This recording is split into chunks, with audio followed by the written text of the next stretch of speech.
నమస్కారం ETV news కు స్వాగతం 21వ శతాబ్దంలో నిర్మించిన ఇంజనీరింగ్ అద్భుతం పాంబన్ వంతెన అని ప్రధాని నరేంద్ర మోదీ అన్నారు. తమిళనాడులోని రామనాథపురం జిల్లాలో 535 కోట్లతో నిర్మించిన దేశంలోనే మొట్టమొదటి vertical lift railway sea bridge ని ప్రధాని మోదీ జాతికి అంకితం చేశారు. పాంబన్ నుంచి రిమోట్ పద్ధతిలో వంతెన వర్టికల్ లిఫ్ట్ మెకానిజాన్ని ప్రధాని ప్రారంభించారు. వెంటనే రామేశ్వరం నుంచి తాంబరానికి ప్రత్యేక రైలు పరుగులు పెట్టింది. తర్వాత వంతెన కింద ప్రయాణించిన కోస్ట్ గార్డ్ నౌకకు ప్రధాని పచ్చజెండా ఊపారు. తర్వాత రామేశ్వరంలో ప్రధాని రోడ్ షో నిర్వహించారు. అనంతరం రామేశ్వర ఆలయాన్ని సందర్శించి పూజలు నిర్వహించారు. అనంతరం జరిగిన సభలో మాట్లాడిన ప్రధాని మోదీ రామేశ్వరం చెన్నైని అనుసంధానిస్తూ పాంబన్ వంతెన నిర్మించామని వివరించారు. ఈ వంతెన వల్ల పర్యాటక ఉపాధి అవకాశాలు పెరుగుతాయని తెలిపారు. దేశంలో మౌలిక సదుపాయాల పెంపునకు గత 10 ఏళ్లలో భారీగా ఖర్చు చేశామన్న ప్రధాని దేశానికే గర్వకారణంగా నిలిచే 3 వంతెనలు నిర్మించినట్లు గుర్తు చేశారు.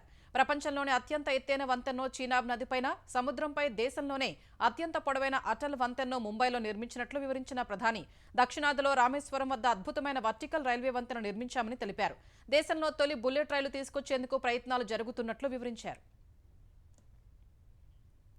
అంతకుముందు శ్రీలంక అనురాధపురలో భారత సాయంతో పూర్తి చేసిన రైల్వే లైన్ను ప్రధాని నరేంద్ర మోదీ ప్రారంభించారు.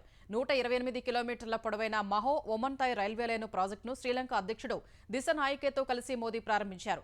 భారత్ అందించిన $91 మిలియన్ల నిధులతో ఈ ప్రాజెక్టును శ్రీలంక పూర్తి చేసింది. $14 మిలియన్ ఖర్చుతో ఏర్పాటైన సిగ్నలింగ్ వ్యవస్థను కూడా మోదీ శ్రీలంక అధ్యక్షుడితో కలిసి ప్రారంభించారు. అనుసంధానతను పెంచడం ద్వారా రెండు దేశాల మధ్య స్నేహాన్ని కూడా పెంపొందిస్తున్నట్లు మోదీ సందర్భంగా ఎక్స్లో పోస్ట్ చేశారు. శ్రీలంక అభివృద్ధి ప్రయాణంలోని వివిధ అంశాల్లో భారత్ మద్దతివ్వడం గర్వంగా ఉందని పేర్కొన్నారు. అంతకుముందు అనురాధపుర జయశ్రీ మహాబోధి ఆలయాన్ని దిశనాయకేతో కలిసి మోదీ సందర్శించారు. అక్కడ ఓ బౌద్ధ సాధువుకు పాదాభివందనం చేసిన మోదీ సాధువుతో కలిసి ముచ్చటించారు. శ్రీలంకలో ప్రతిపక్ష నాయకుడు ప్రేమదాసను కూడా కలిసిన మోదీ రెండు దేశాల మధ్య ప్రత్యేక భాగస్వామ్యానికి ప్రతిపక్షాల మద్దతు కీలకమని పేర్కొన్నారు. దేశంలో అధిక వృద్ధి రేటు సాధించిన రాష్ట్రాల్లో ఆంధ్రప్రదేశ్ 2వ స్థానానికి ఎగబాకటం పట్ల ముఖ్యమంత్రి చంద్రబాబు హర్షం వ్యక్తం చేశారు. 2024-25 సంవత్సరానికి కాన్స్టెంట్ ప్రైసెస్లో 8.21% వృద్ధి రేటుతో దేశంలో ఏపీ 2వ స్థానంలో నిలిచింది. 9.69% వృద్ధి రేటుతో తమిళనాడు మొదటి స్థానంలో నిలిచింది. ఏపీ వృద్ధి రేటును నిర్ధారిస్తూ కేంద్ర గణాంక విభాగం నివేదిక ఇచ్చింది. వైసీపీ హయాంలో రాష్ట్రంలో కేవలం 6.12% వృద్ధి రేటు వచ్చిన విషయాన్ని గుర్తు చేసిన చంద్రబాబు ఏడాది కాలంలో 2.02% పెరిగి 8.21% నమోదైందని వెల్లడించారు. ప్రస్తుత ధరల విభాగంలో ఆంధ్రప్రదేశ్ వృద్ధి రేటు 12.02% నిలిచింది.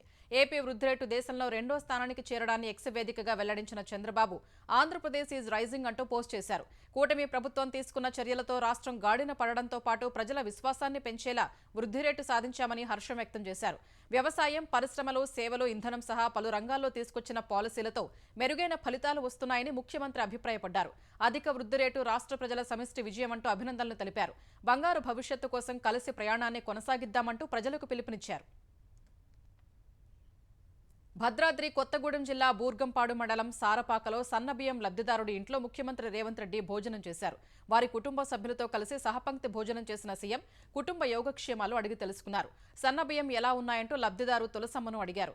దొడ్డు బియ్యం పంపిణీ చేసినప్పుడు తీసుకునేందుకు ఆసక్తి చూపేవాళ్లం కాదని సన్నబియ్యం ఇవ్వడంతో కుటుంబానికి ఉపయోగంగా ఉంటుందని ఆమె సంతోషం వ్యక్తం చేశారు. ఇతర పథకాలు అందుతున్నాయని సీఎం ఆరా తీగా ఉచిత బస్సు ప్రయాణం ఉపయోగపడుతోందని తులసమ్మ వివరించారు. ఈ కార్యక్రమంలో సీఎంతో పాటు ఉప ముఖ్యమంత్రి భట్టి విక్రమార్క, పలువురు మంత్రులు, అధికారులు పాల్గొన్నారు.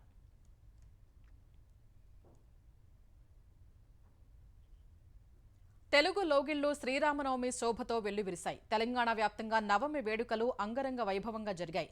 భద్రాద్రి రాములోరి కళ్యాణం నేత్రపర్వంగా సాగింది. సీతా సమేత శ్రీరామచంద్రుడి కళ్యాణాన్ని భద్రాచలంలోని మిథిలా మైదానంలో అభిజిత్ లగ్నంలో అట్టహాసంగా నిర్వహించారు. శ్రీ సీతారామచంద్రస్వామిని పలువురు మంత్రులు, కుటుంబ సభ్యులతో కలిసి సీఎం రేవంత్ రెడ్డి దర్శించుకున్నారు. తెలంగాణ ప్రభుత్వం తరపున సీఎం పట్టు వస్త్రాలు, ముత్యాల తలంబ్రాలు జానకిరాముడికి సమర్పించారు. హైదరాబాద్ సీతారాంబాగ్లో సీతారామ ఆలయంలో స్వామివారి కళ్యాణం ఘనంగా నిర్వహించారు. ఈ క్రతువులో గవర్నర్ జిష్ణుదేవ్ వర్మ పాల్గొన్నారు. ధూల్పేట నుంచి శ్రీరాముడి శోభయాత్ర ఘనంగా నిర్వహించారు. వేములవాడ శ్రీ రాజరాజేశ్వర స్వామి ఆలయంలో మూల విరాటులకు ప్రత్యేక పూజలు నిర్వహించారు. మహబూబాబాద్ జిల్లా రామమందిరంలోని శ్రీ వెంకటేశ్వర స్వామికి అజ్ఞాత భక్తుడు బహూకరించిన 13 లక్షల విలువ చేసే వెండి మకర తోరణాన్ని అలంకరించారు. సిద్దిపేట మిరుదొడ్డి రామాలయంలో ప్రత్యేక పూజలు నిర్వహించారు. నిజామాబాద్ జిల్లా ఖిల్లా డిచ్పల్లిలోని రామాలయానికి భక్తులు పోటెత్తారు. మంచిర్యాల జిల్లాలో మార్వాడి ప్రగతి సమాజ్ ఆధ్వర్యంలో శ్రీరాముని శోభయాత్ర నిర్వహించారు. నిర్మల్ భైన్సాలోనూ శోభయాత్ర జరిగింది. ఆంధ్రప్రదేశ్లోనూ శ్రీరామనవమి ఉత్సవాలు కన్నుల పండుగగా జరుగుతున్నాయి. కడప జిల్లా ఒంటిమిట్టలో కోదండరామస్వామి బ్రహ్మోత్సవాలు ప్రారంభమయ్యాయి. బ్రహ్మోత్సవాల్లో కీలక ఘట్టమైన ధ్వజారోహణ కార్యక్రమం వైభవంగా నిర్వహించారు.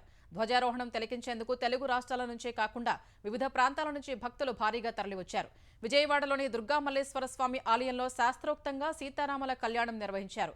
గుంటూరులో హిందూ చైతన్య వేదిక ఆధ్వర్యంలో రథయాత్ర నిర్వహించారు. కృష్ణా జిల్లా మోపిదేవి మండలం అయోధ్యలో సీతారామ కళ్యాణం అంగరంగ వైభవంగా జరిగింది. ప్రకాశం జిల్లా కనిగిరిలో స్వామివారిని పల్లకిలో ఊరేగించిన తర్వాత కళ్యాణం నిర్వహించారు. నెల్లూరు వెంకటాచలం మండలం శ్రీరామపురంలో జరిగిన వేడుకల్లో మాజీ ఉపరాష్ట్రపతి వెంకయ్యనాయుడు కుటుంబ సమేతంగా పాల్గొన్నారు. అనంతపురంలో విశ్వ హిందూ పరిషత్ ఆధ్వర్యంలో భారీ బైక్ ర్యాలీ చేపట్టారు. కాకినాడ జిల్లా అన్నవరం దేవస్థానంలో సీతారాముల కళ్యాణం ఘనంగా జరిగింది. విజయనగరం రామతీర్థంలో సీతారామ కళ్యాణ వేడుకలు అత్యంత వైభవంగా జరుగుతున్నాయి. దేశవ్యాప్తంగా శ్రీరామనవమి వేడుకలు ఘనంగా జరుగుతున్నాయి. రామ జన్మభూమి అయోధ్యలో వేడుకలు అంగరంగ వైభవంగా జరుగుతున్నాయి. భక్తులు రామ్లల్లా దర్శనం కోసం ఉదయం నుంచే బారులు తీరారు. సూర్య తిలక కార్యక్రమాన్ని భక్తులు ఆసక్తిగా తిలకించారు.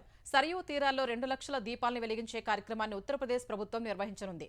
భువనేశ్వర్లో శ్రీ సీతారాముల శోభాయాత్రలు నిర్వహించారు. ఢిల్లీలోని రామాలయాల్లో శ్రీరామనవమి వేడుకలు వైభవపేతంగా జరుగుతున్నాయి. దేశ ప్రజలంతా బీజేపీ సుపరిపాలన చూస్తున్నారని ప్రధాని మోదీ అన్నారు. ఇటీవలి కాలంలో పార్టీ సాధించిన అనేక చరిత్రాత్మక విజయాల్లో ప్రజల వైఖరి ప్రతిబింబిస్తోందని మోదీ చెప్పారు. బీజేపీ 45వ వ్యవస్థాపక దినోత్సవం సందర్భంగా పార్టీ శ్రేణులకు శుభాకాంక్షలు తెలిపిన ఆయన దేశ పురోగతికి వికసిత్ భారత్ స్వప్నాన్ని సాకారం చేసుకునేందుకు నిబద్ధతతో పనిచేస్తున్నామని పేర్కొన్నారు. కార్యకర్తలే బీజేపీకి వెన్నెముకన్న మోదీ వారి శక్తి, ఉత్సాహం ప్రేరణాదాయకమని కొనియాడారు. దశాబ్దాల తరబడి పార్టీ బలోపేతం కోసం జీవితాల్ని అంకితం చేసిన వారి సేవలు మరువలేనివని తెలిపారు. సమాజ సర్వతోముఖాభివృద్ధి దిశగా తమ ప్రభుత్వం సేవ చేస్తూనే ఉంటుందని ప్రధాని మోదీ పోస్ట్ చేశారు. బీజేపీ అధ్యక్షుడు జేపీ నడ్డా, కేంద్ర మంత్రి అమిత్ షా సహా పలువురు కేంద్ర మంత్రులు సైతం బీజేపీ శ్రేణులకు శుభాకాంక్షలు తెలిపారు.